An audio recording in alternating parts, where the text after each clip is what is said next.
Hey everyone, welcome back to our channel where we bring the latest tech tips, tricks, and tutorials straight to your screen. Today we're diving into a very handy tutorial for Android users. Have you ever accidentally called emergency services by pressing the power button on your phone?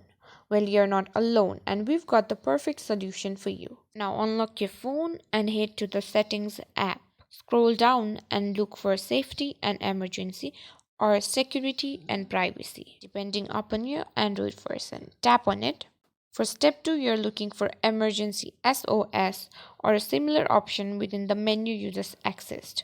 This feature is designed to make emergency calls when the power button is pressed multiple times in quick succession. Once you found it, tap to open the settings. Now simply toggle off the also send SOS message. And there you have it, no more accidental emergency calls when you're simply trying to turn off your screen.